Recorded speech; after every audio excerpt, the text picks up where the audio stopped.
কে? এইটা তোদের নতুন মা। নতুন মা মানে? তোমাকে বারবার মানা করার পরে এই কাজটা করলা? তোমার বিয়ে করার কি দরকার ছিল? আমি তোমাকে খেতে দিতে পারছিনি? তোমার বৌমারা তো তোমাকে ভালোই দেখাশোনা করে। এই কাজটা করা তোমার ঠিক হয়নি আব্বা। দেখ বাপ, বিয়েটা যখন করেই ফেলেছি তোরা আর কিছু মনে করিসনি। মনে কর এই তোদের সেই হারানো মা। মানা ছয়, পুরো বয়সে রং লেগেছে। আসো ঘরে আসো। আপনার ছেলে হয়েছে। আর একটা কথা, বাচ্চার মাকে আমরা বাঁচাতে পারিনি, সরি, শি ইজ নো মোর।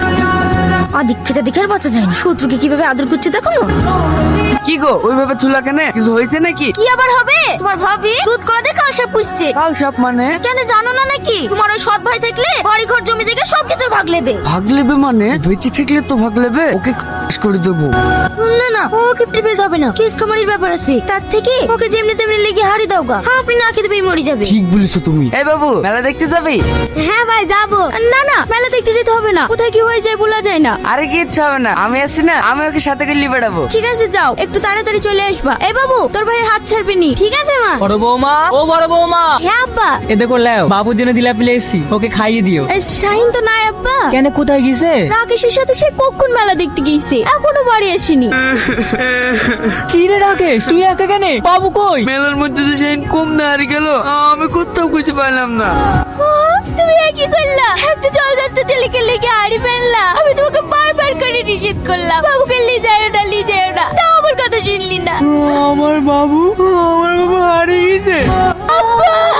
ভাই, আব্বা তো মরে গেল, তুমিও তো আর বেশি দিন বাড়িতে থাকবে না, ডিউটিতে চলে যাবা। যাওয়ার আগে জমি জায়গা গেল ভাগ করে দিয়ে গেলে ভালো হতুক না? কাল আব্বা মরে গেল, আর এসে জমি ভাগ করার কথা বলছি।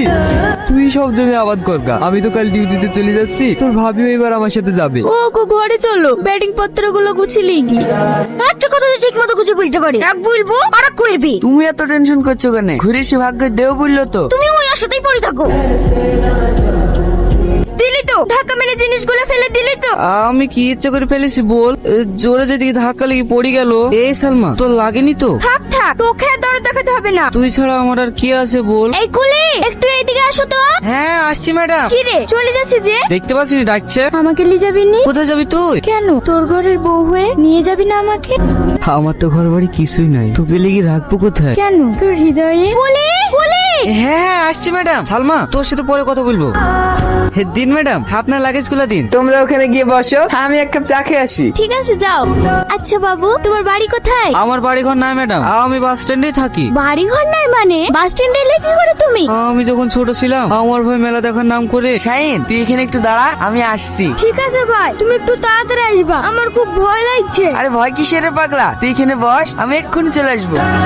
তুই সে আমার হারিয়ে যাওয়া শাহিন। আয় বাবা, আমার বুকে আয়। তোকে আমি কত খুঁজেছি, কোথাও খুঁজে পাইনি। মা তুমি? কখন আমার মা বলে ডাকবি নি, আমার ভাবি বলে ডাকবি। আর তোর পরিচয় তোর ভাই দেখে কোনোদিন বলবি নি। ওগো চলো চলো, অনেক দেরি হয়ে গেল। তোমাকে একটা কথা বলবো, চলো না এই ছেলেটাকে আমরা বাড়ি নিয়ে যাই। কেন?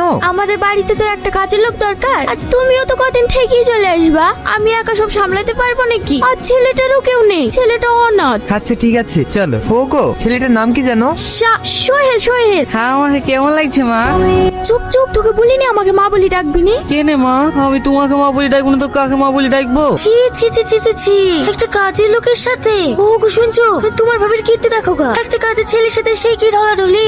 তুমি কি বলছো? তুমি গেলে নিজের চোখে সব দেখতে পাবা। আমার সোনা ছেলে। একটা কাজের ছেলের সঙ্গে ভাবি, লাখ লজ্জা কিচ্ছু নাই। বিষয়টা আজ কি ভাইকে জানাতে হবে? জানো ভাবি, আমি একটা মেয়েকে খুব ভালোবাসি। আমি যখন বাস স্ট্যান্ডে ছিলাম ওই আমার দেখাশোনা করতো।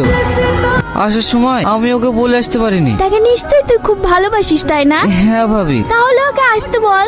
আমি ওকে আসতে বলেছি ভাবি। এই দেখো ভাবি, এই মোবাইলটা সালমা আমাকে গিফট করেছে।